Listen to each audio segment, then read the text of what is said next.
Welcome back to the Free Video Books channel. Today we're reading the chapter In the Darkness of the Time Machine by H.G. Wells. Before we get started, why not like and subscribe? Now, sit tight and let's get into it. We emerged from the palace while the sun was still in part above the horizon. I was determined to reach the White Sphinx early the next morning, and ere the dusk I purposed pushing through the woods that had stopped me on the previous journey. My plan was to go as far as possible that night, and then, building a fire, to sleep in the protection of its glare. Accordingly, as we went along I gathered any sticks or dried grass I saw, and presently had my arms full of such litter. Thus loaded, our progress was slower than I had anticipated, and besides Weena was tired. And I, also, began to suffer from sleepiness too, so that it was full night before we reached the wood. Upon the shrubby hill of its edge Weena would have stopped, fearing the darkness before us. But a singular sense of impending calamity, that should indeed have served me as a warning, drove me onward. I had been without sleep for a night and 2 days, and I was feverish and irritable. I felt sleep coming upon me, and the Morlocks with it. While we hesitated, among the black bushes behind us, and dim against their blackness, I saw 3 crouching figures. There was scrub and long grass all about us, and I did not feel safe from their insidious approach. The forest, I calculated, was rather less than a mile across. If we could get through it to the bare hillside, there, as it seemed to me, was an altogether safer resting place. I thought that with my matches and my camphor I could contrive to keep my path illuminated through the woods. Yet it was evident that if I was to flourish matches with my hands I should have to abandon my firewood. So, rather reluctantly, I put it down. And then it came into my head that I would amaze our friends behind by lighting it. I was to discover the atrocious folly of this proceeding, but it came to my mind as an ingenious move for covering our retreat. I don't know if you have ever thought what a rare thing flame must be in the absence of man and in a temperate climate. The sun's heat is rarely strong enough to burn, even when it is focused by dewdrops, as is sometimes the case in more tropical districts. Lightning may blast and blacken, but it rarely gives rise to widespread fire. Decaying vegetation may occasionally smolder with the heat of its fermentation, but this rarely results in flame. In this decadence, too, the art of fire-making had been forgotten on the earth. The red tongues that went licking up my heap of wood were an altogether new and strange thing to Weena. She wanted to run to it and play with it. I believe she would have cast herself into it had I not restrained her. But I caught her up, and in spite of her struggles, plunged boldly before me into the wood. For a little way the glare of my fire lit the path. Looking back presently, I could see, through the crowded stems, that from my heap of sticks the blaze had spread to some bushes adjacent, and a curved line of fire was creeping up the grass of the hill. I laughed at that, and turned again to the dark trees before me. It was very black, and Weena clung to me convulsively, but there was still, as my eyes grew accustomed to the darkness, sufficient light for me to avoid the stems. Overhead it was simply black, except where a gap of remote blue sky shone down upon us here and there. I lit none of my matches because I had no hand free. Upon my left arm I carried my little one, in my right hand I had my iron bar. For some way I heard nothing but the crackling twigs under my feet, the faint rustle of the breeze above, and my own breathing and the throb of the blood vessels in my ears. Then I seemed to know of a pattering behind me. I pushed on grimly. The pattering grew more distinct, and then I caught the same queer sound and voices I had heard in the underworld. There were evidently several of the Morlocks, and they were closing in upon me. Indeed, in another minute I felt a tug at my coat, then something at my arm. And Weena shivered violently, and became quite still. It was time for a match, but to get one I must put her down.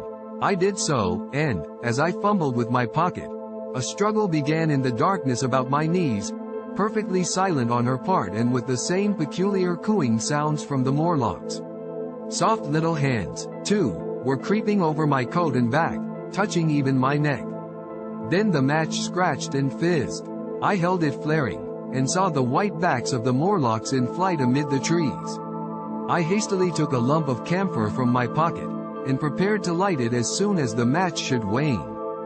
Then I looked at Weena. She was lying clutching my feet and quite motionless, with her face to the ground. With a sudden fright I stooped to her. She seemed scarcely to breathe. I lit the block of camphor and flung it to the ground, and as it split and flared up and drove back the Morlocks and the shadows, I knelt down and lifted her. The wood behind seemed full of the stir and murmur of a great company. She seemed to have fainted. I put her carefully upon my shoulder and rose to push on, and then there came a horrible realization. In Mana, hovering with my matches in Weena, I had turned myself about several times, and now I had not the faintest idea in what direction lay my path. For all I knew, I might be facing back towards the palace of green porcelain. I found myself in a cold sweat. I had to think rapidly what to do. I determined to build a fire and encamp where we were. I put Weena, still motionless, down upon a turfy bowl, and very hastily, as my first lump of camphor waned, I began collecting sticks and leaves. Here and there out of the darkness round me the Morlock's eyes shone like carbuncles. The camphor flickered and went out. I lit a match, and as I did so, two white forms that had been approaching Weena dashed hastily away. One was so blinded by the light that he came straight for me, and I felt his bones grind under the blow of my fist.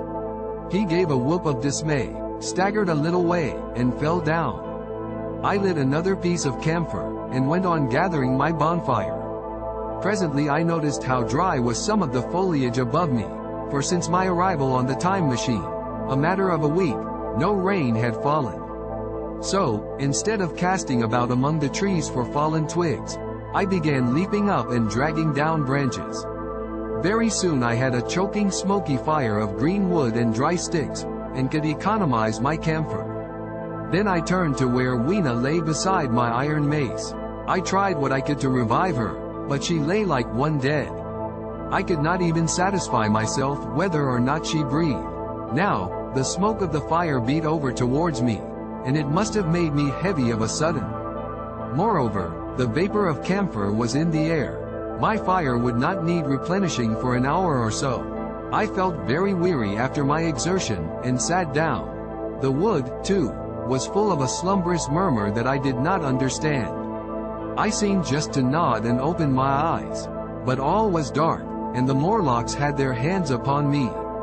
Flinging off their clinging fingers I hastily felt in my pocket for the matchbox, and it had gone. Then they gripped and closed with me again. In a moment I knew what had happened. I had slept, and my fire had gone out, and the bitterness of death came over my soul.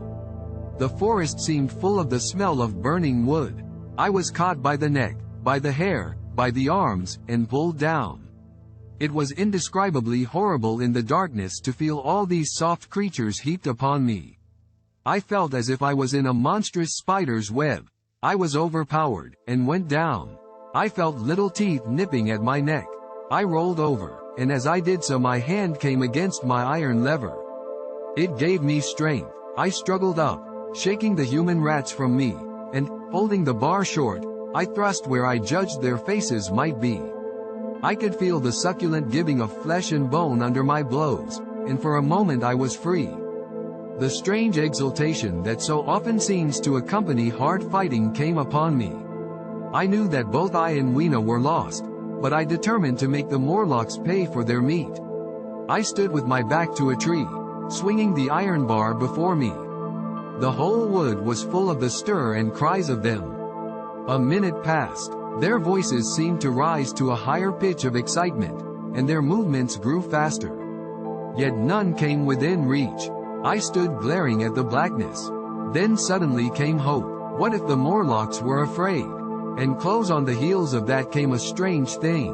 The darkness seemed to grow luminous. Very dimly I began to see the Morlocks about me, three battered at my feet, and then I recognized, with incredulous surprise, that the others were running, in an incessant stream, as it seemed, from behind me, and away through the wood in front. And their backs seemed no longer white, but reddish. As I stood agape, I saw a little red spark go drifting across a gap of starlight between the branches, and vanish. And at that I understood the smell of burning wood. The slumberous murmur that was growing now into a gusty roar, the red glow, and the Morlocks' flight. Stepping out from behind my tree and looking back, I saw, through the black pillars of the nearer trees, the flames of the burning forest. It was my first fire coming after me. With that I looked for Weena, but she was gone. The hissing and crackling behind me, the explosive thud as each fresh tree burst into flame, left little time for reflection. My iron bar still gripped, I followed in the Morlock's path. It was a close race. Once the flames crept forward so swiftly on my right as I ran that I was outflanked and had to strike off to the left. But at last I emerged upon a small open space, and as I did so, a Morlock came blundering towards me, and past me, and went on straight into the fire. And now I was to see the most weird and horrible thing, I think, of all that I beheld in that future age. This whole space was as bright as day with the reflection of the fire. In the center was a hillock or tumulus, surmounted by a scorched hawthorn. Beyond this was another arm of the burning forest, with yellow tongues already writhing from it, completely encircling the space with a fence of fire. Upon the hillside were some 30 or 40 Morlocks, dazzled by the light and heat, and blundering hither and thither against each other in their bewilderment. At first I did not realize their blindness, and struck furiously at them with my bar, in a frenzy of fear, as they approached me, killing one and crippling several more. But when I had watched the gestures of one of them groping under the hawthorn against the red sky, and heard their moans, I was assured of their absolute helplessness and misery in the glare, and I struck no more of them. Yet every now and then one would come straight towards me, setting loose a quivering horror that made me quick to elude him. At one time the flames died down somewhat, and I feared the foul creatures would presently be able to see me. I was thinking of beginning the fight by killing some of them before this should happen. But the fire burst out again brightly, and I stayed my hand. I walked about the hill among them and avoided them, looking for some trace of Weena. But Weena was gone. At last I sat down on the summit of the hillock, and watched this strange incredible company of blind things groping to and fro, and making uncanny noises to each other, as the glare of the fire beat on them. The coiling uprush of smoke streamed across the sky, and through the rare tatters of that red canopy, remote as though they belonged to another universe, shone the little stars. 2 or 3 Morlocks came blundering into me, and I drove them off with blows of my fists, trembling as I did so. For the most part of that night I was persuaded it was a nightmare. I bit myself and screamed in a passionate desire to awake. I beat the ground with my hands, and got up and sat down again, and wandered here and there, and again sat down. Then I would fall to rubbing my eyes and calling upon God to let me awake. Thrice I saw Morlocks put their heads down in a kind of agony and rush into the flames. But, at last, above the subsiding red of the fire, above the streaming masses of black smoke and the whitening and blackening tree stumps, and the diminishing numbers of these dim creatures, came the white light of the day. I searched again for traces of Weena, but there were none. It was plain that they had left her poor little body in the forest. I cannot describe how it relieved me to think that it had escaped the awful fate to which it seemed destined. As I thought of that, I was almost moved to begin a massacre of the helpless abominations about me, but I contained myself. The hillock, as I have said, was a kind of island in the forest. From its summit I could now make out through a haze of smoke the palace of green porcelain, and from that I could get my bearings for the white sphinx. And so, leaving the remnant of these damned souls still going hither and thither and moaning, as the day grew clearer, I tied some grass about my feet and limped on across smoking ashes and among black stems that still pulsated internally with fire, towards the hiding place of the time machine. I walked slowly, for I was almost exhausted, as well as lame, and I felt the intensest wretchedness for the horrible death of little Weena. It seemed an overwhelming calamity. Now, in this old familiar room, it is more like the sorrow of a dream than an actual loss. But that morning it left me absolutely lonely again, terribly alone. I began to think of this house of mine, of this fireside, of some of you, and with such thoughts came a longing that was pain. But, as I walked over the smoking ashes under the bright morning sky, I made a discovery. In my trouser pocket were still some loose matches. The box must have leaked before it was lost. Did you enjoy today's chapter of The Time Machine? Why not subscribe and ring the bell? Next time we'll be reading the chapter, The Trap of the White Sphinx. Don't miss it.